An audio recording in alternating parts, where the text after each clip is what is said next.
This is An Uncanny Hour. I'm Robin Ince. And this is a look back at Series 2, where we covered 3 films of John Carpenter's. We covered Derek Jarman's Jubilee. We covered Exorcist 3, I Am Legend, novel and 3/4 films, as well as the science fiction classic Silent Running. And we're also going to include some audio that you won't have heard before. In fact, some of you won't have heard any of the audio before, because this is normally a Patreon-only series that we make for Cosmic Shambles. So if you would like to hear, so far we've made about 13 hours of An Uncanny Hours, then you can just join us via Patreon by going to patreon.com/Cosmic Shambles. So in the first episode of Series 2, we looked at John Carpenter's The Thing, and Stewart Lee told us about the first time he saw it. It was at a festival, and that festival was everything that his mother feared it would be. The thing is that the circumstances under which I saw The Thing mean that it remains in my top 10 films of all time. When I was 16, I was a big fan of The Fall, but I couldn't see them in Birmingham because of licensing rules, and I was a little too young to get in the sort of places they played. But I'd done the O-levels that summer, and they were performing at a festival in Cornwall, the Elephant Fair, which was one of the last sort of hippie festivals. And my mum agreed reluctantly that I could go to see The Fall. So I got a train down to Cornwall, and I went to this hippie festival, and a number of things in it remain with me to this day. One was obviously seeing a really great lineup of The Fall, lit by torches outside at night, which was amazing. Secondly, loads of topless women walking around, as hippies did in those days, which was a big deal to a 16-year-old boy. Thirdly, seeing Jenny Eclair and Greatest Show on Legs and John Hegley in a little tent, in the comedy tent. And seeing John Martin, I didn't know who he was, and uncharacteristically he did a set with his Echoplex guitar that he didn't really normally do anymore. Jonathan Richman and the Modern Lovers, I didn't know who they were, and I saw them and it was great. And in the cinema tent, I went in the afternoon. There was only one other person in there. It was not a massive tent like in Glastonbury, it was much smaller. It was a Rastafarian bloke smoking a really long joint, and the Thing was on, which, people find it hard to believe now, but you couldn't find it anywhere then, could you? If you couldn't get out of the video shop somehow by saying you were older than you were or whatever, you couldn't really. Everything wasn't on, digital media and YouTube and whatever. And I'd heard about this film and I wanted to see it, and I sat with this guy. So I was sitting watching a horror film in a tent at a hippie festival with a Rastafarian smoking a joint. It was everything my mum was worried about me going to the festival about. And the first time there is a horrific looking transformation in The Thing, the Rastafarian turned to me, handed me his joint, which I didn't inhale, and he said, "Lord Jesus Christ," like that. And I will never forget that moment of bonding with this person who was very much not someone I would normally come across, and seeing this special effect that was unlike anything I've ever seen. And to this day, those effects stand up, don't they? My God, I mean, they're absolutely brilliant. They don't have the unconvincing sheen of digital effects, and yet their physical effects are absolutely at their apogee. They seem to throb and pulsate and be covered in liquid and be alive, and to convey a very visceral disgust at the physicality of that creature and what's it doing. What a superb film. We also thought it was important to talk to a physicist who might have seen The Thing in a frozen wasteland. So we spoke to Christine Corbett Moran. I had never seen The Thing, so it was my first time seeing The Thing. And we watched, as a tradition, both The Thing and then When the Last Plane Left. So that night, the last plane left, and then we watched The Thing. And actually we watched, it was kind of a marathon. So we watched, I think, the 1950s version first, the black and white. And that's the one that I think it's called The Thing from the Other World or Outer World. That's the one that sticks the most in my mind out of the 3 films. But I remember being surprised that it wasn't in Antarctica, that was kind of in the north, because I had never seen the film before, and I knew that it was this big Antarctic tradition. But certainly the coldness and then the lack of ability to communicate at certain points was also kind of resonant. At some point during our season, there was a very minor incident, and we lost the ability to communicate by a decision for a period of time, and that is something that is kind of frustrating and unusual. Whereas, I'm sure places in the world deal with that, but certainly when you're on an isolated base, if you kind of lose the ability to communicate, it really is, you versus whatever you have locally. There's no external help. You reach anybody yet? Reach anybody? We're 1,000 miles from nowhere, man, and it's gonna get a hell of a lot worse before it gets any better. Well, stick to it, Window. Stick to it. I'm not normally a horror film watcher. So, actually the bulk of the horror films I've seen in my life have been at the South Pole, those two films in essence. So since I was a young child, like if my friends were watching a scary movie, I would go in the other room and put on headphones and read a book. Like it's just not for me. And so when I was at the South Pole and my winter over operator, telescope operator, Amy, just refused to watch the films. She was kind of the same way, just refused. So I kind of went out of my comfort zone to watch the films. In episode 2, we talked about the other films of John Carpenter's Apocalypse trilogy. In particular, of course, and I say in particular, there are only 2 others, Prince of Darkness and In the Mouth of Madness. And Reece Shearsmith of Inside Number 9, which of course is currently running on television, episode 3 by the way, was particularly excellent, my favourite so far. He had actually worked on 2 occasions with one of the stars of In the Mouth of Madness, David Warner. He told us about that. He just sort of plays it very straight, doesn't he? The whole role is quite straight, really. He leaves at the end fearful. You're not quite sure what he's taken away from having his chat with Sam Neill. But I think you probably think he knows that it's all true. That's what I sort of took away from him when he leaves the asylum at the end, that he's not... I think he's horrified and he's probably convinced that it is actually happening. But you're never quite sure. It's quite ambiguous what he's going to go and do. As a writer, that's one of the things that I think is interesting, which is that bit, because one of the things most common, and you must get asked it all the time for Inside Number 9, I mean, you've written so many stories. Where do the ideas come from? And the ideas, that the fact they ultimately come from the old ones that existed before us, and what kind of chasm are you going to open up with, series 7 of Inside Number 9? Yes, there's some ritual that we've got to unearth to be able to unlock 6 more half hours. That's the story in itself.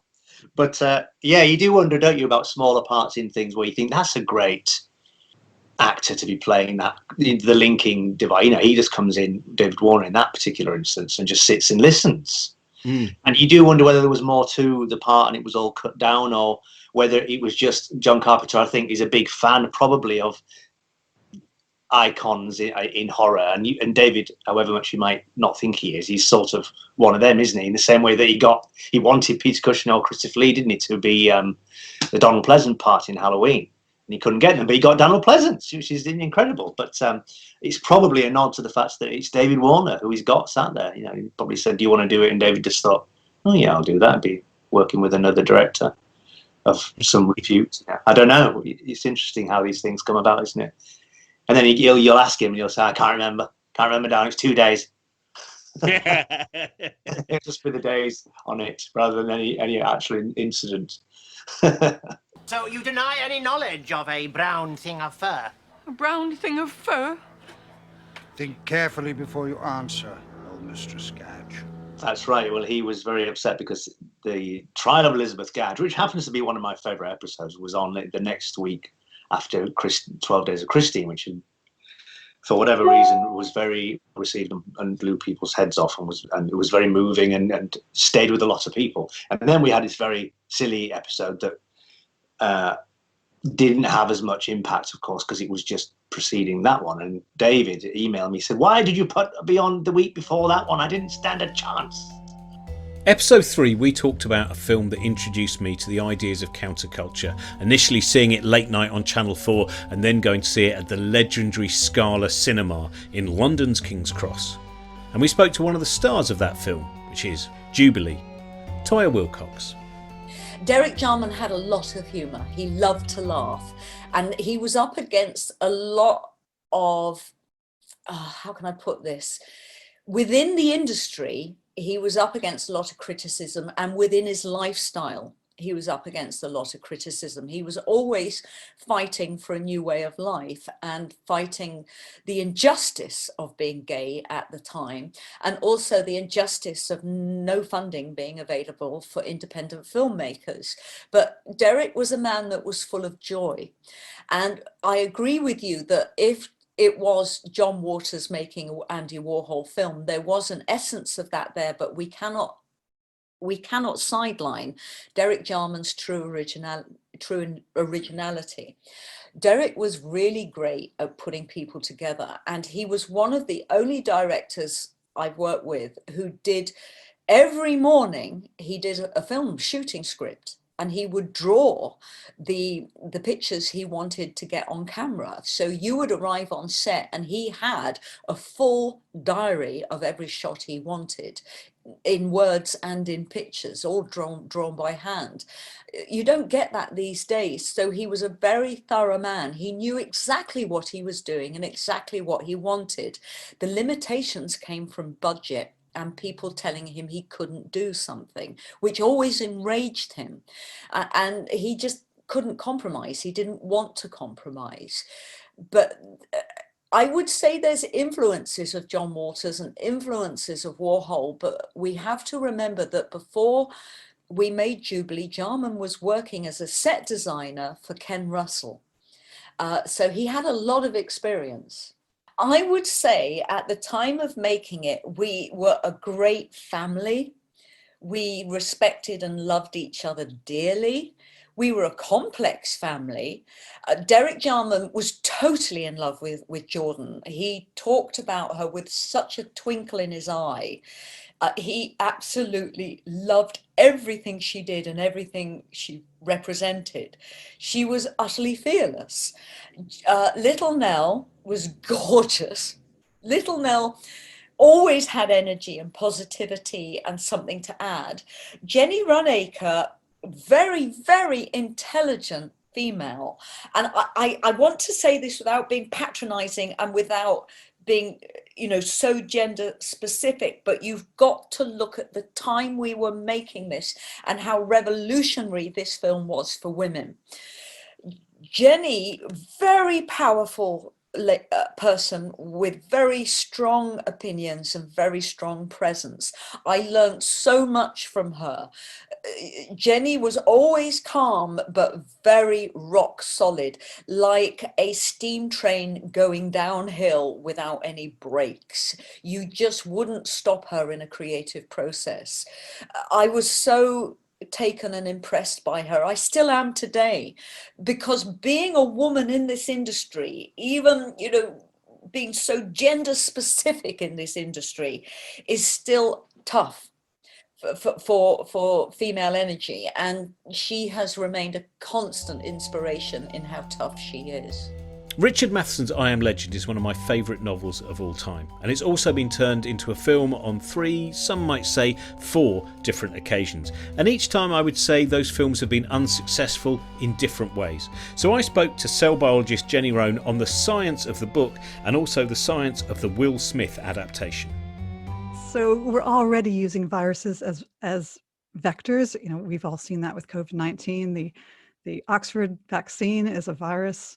And it was very, very sort of believable that somebody would take a measles virus and make it into an anti-cancer agent. Things like this are already happening. So that was very plausible. The fact that it got out of control, that's within the realms of possibility as well. Compounds 1, 3, 4, 6, 8, 9, 10, 11, 14, 16, 18 did not kill the virus. Compounds 2, 5, 7, 12, 13, 15, 17 all killed the host.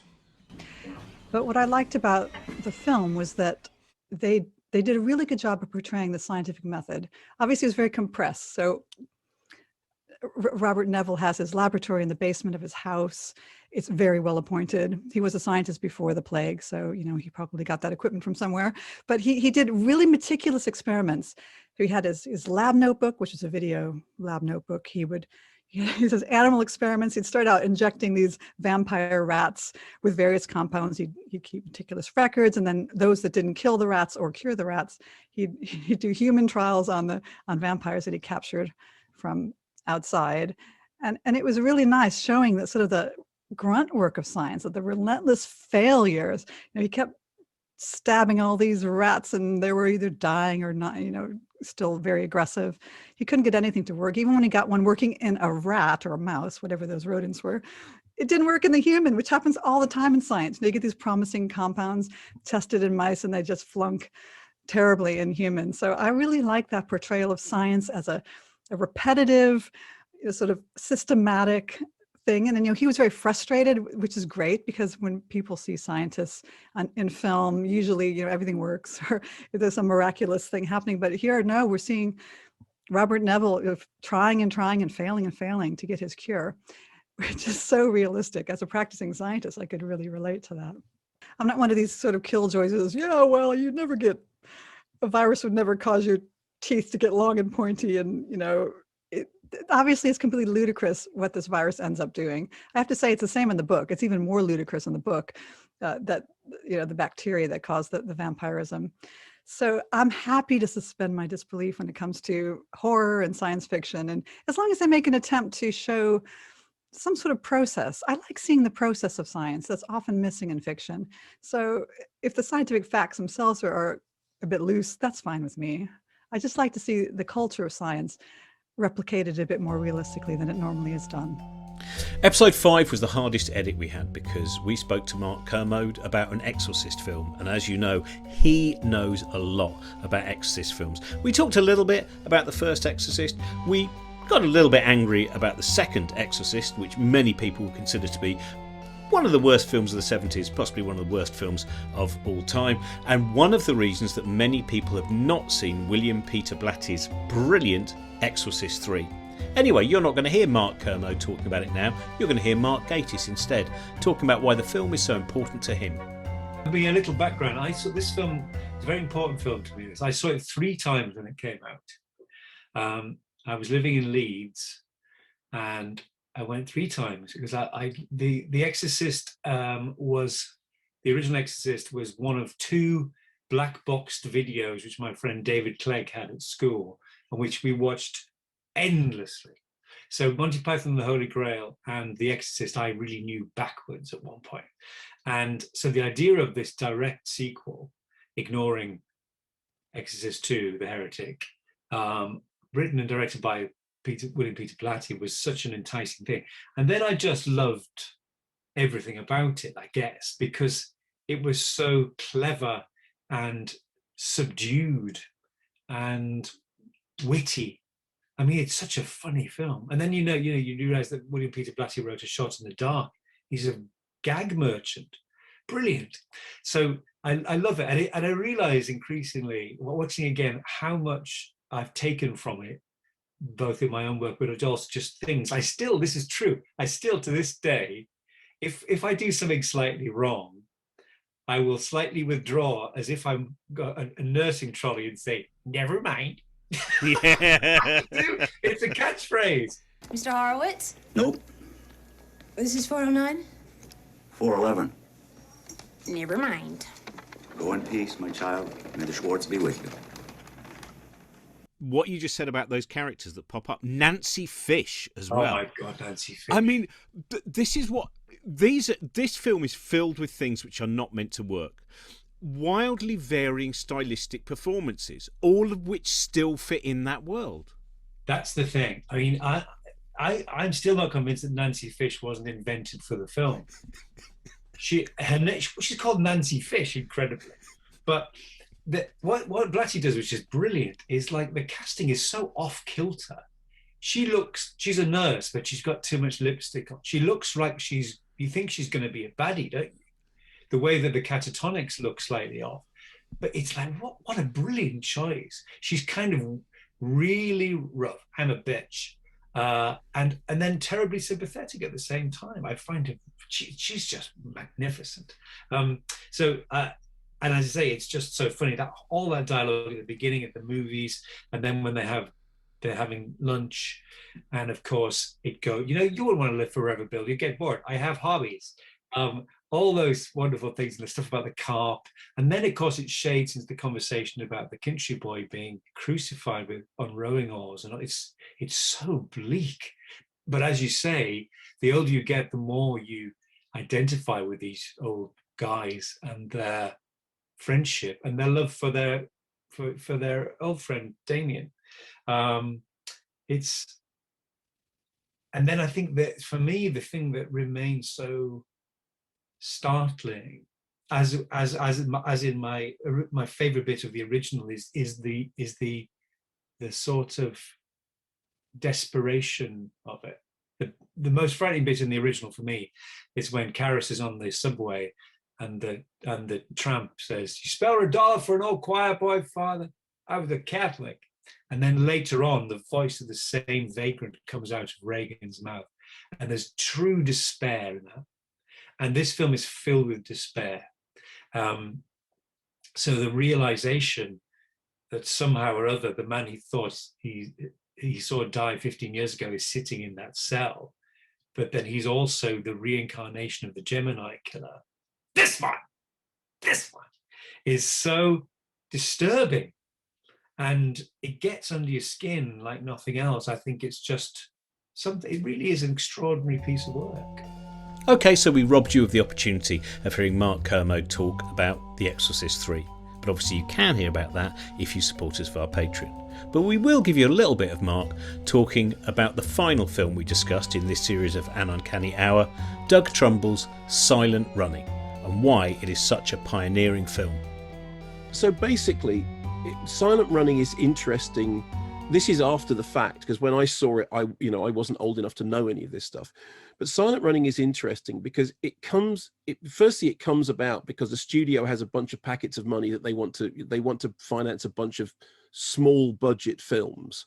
And Silent Running is one of them, and it's far and away the most ambitious of them, and it comes in pretty much on budget. I think it's very slightly over, but very, very, very slightly. But what's happened is that in the wake of Easy Rider, there's been this sort of change in Hollywood whereby great, big, expensive Hollywood productions have stopped making money, or at least they've stopped making the kind of money that they did make. And Easy Rider, which costs thrumpence and is, thrown together by a bunch of people who usually wouldn't have been allowed anywhere near that kind of production, has made a fortune. And so, Hollywood does the thing that Hollywood does, which is go, okay, we need to wake up. There's a whole new audience out there that we need to tap.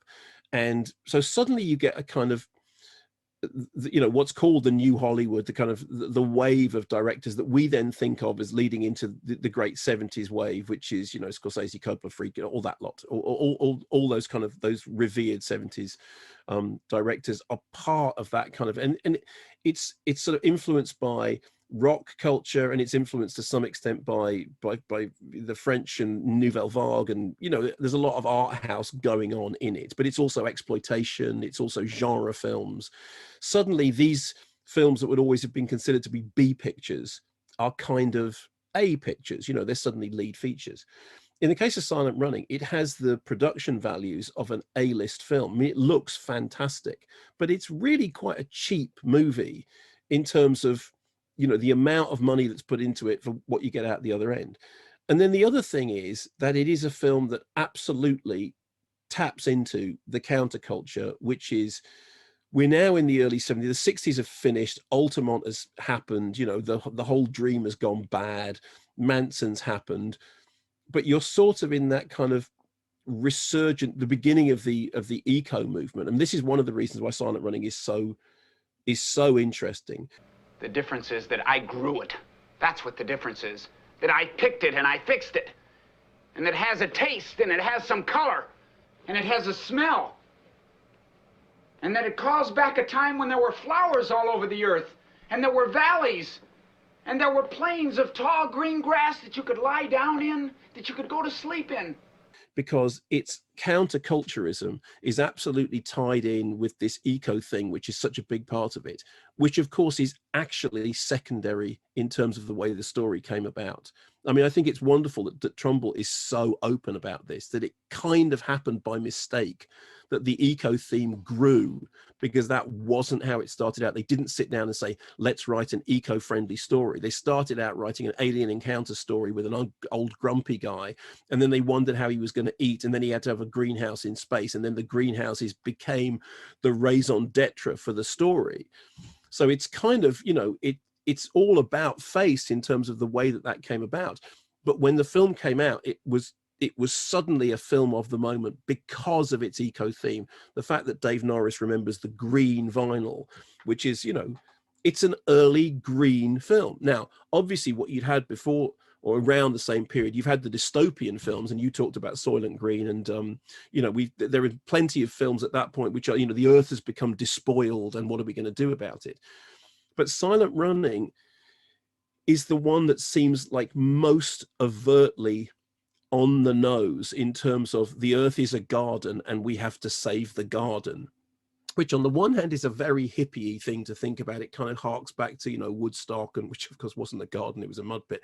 But, you know, it harks back to that kind of, that Eden idea, that what those geodesic domes are is Eden. Now, this ties in very nicely for me to the fact that Eden Project in Cornwall is one of my favorite places, not least because it's actually like going to Silent Running. And when I wrote my book and we had the launch of the book, we had it at the Eden Project, and those geodesic domes were in the background. The sun had gone down, and we were showing the film, and the domes were glowing like they were glowing in space. It was the most wonderful, magical thing.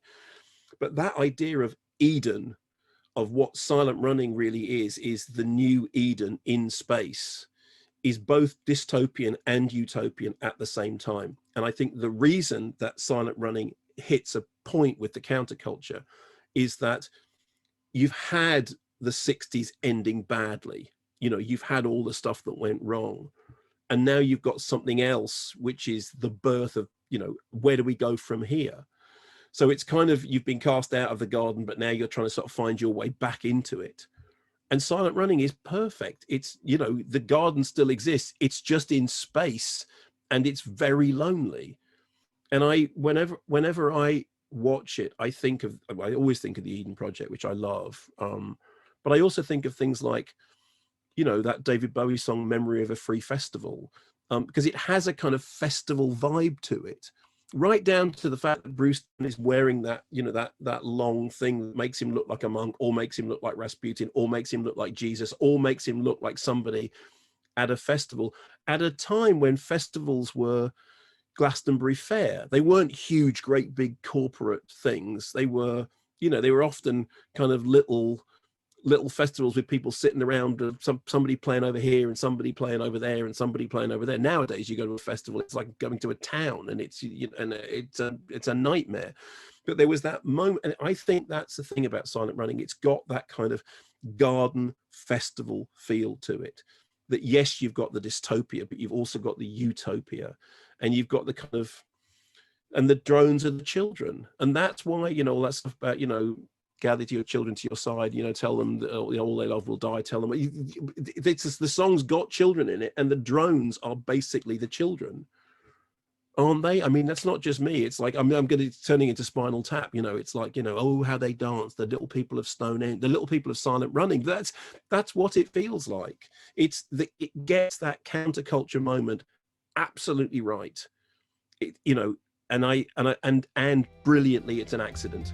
So that's a précis of Series 2 of An Uncanny Hour, and as I mentioned at the beginning, if you subscribe to Cosmic Shambles via Patreon, then you'll be able to hear the whole of that second series, over 6 hours of stuff, as well as the whole of the first series as well, and our Tips for Existence series with Tim Minchin and Francesca Stavrokopoulou and Brian Greene and Neil Gaiman and many others. And you just have to go to patreon.com/Cosmic Shambles. And coming up in the next season of An Uncanny Hour, we'll be talking about 2 Nick Rogue films, Walkabout and Don't Look Now. We're talking about 3 Lindsay Anderson films, If, Oh Lucky Man and Britannia Hospital. We'll be talking about Paul Jennings' Round the Twist. We'll be talking about Alan Garner's Owl Service. We'll be talking about Dario Argento's Suspiria, and possibly also the modern version of Suspiria. There is a lot more to come. Thank you very much for supporting us.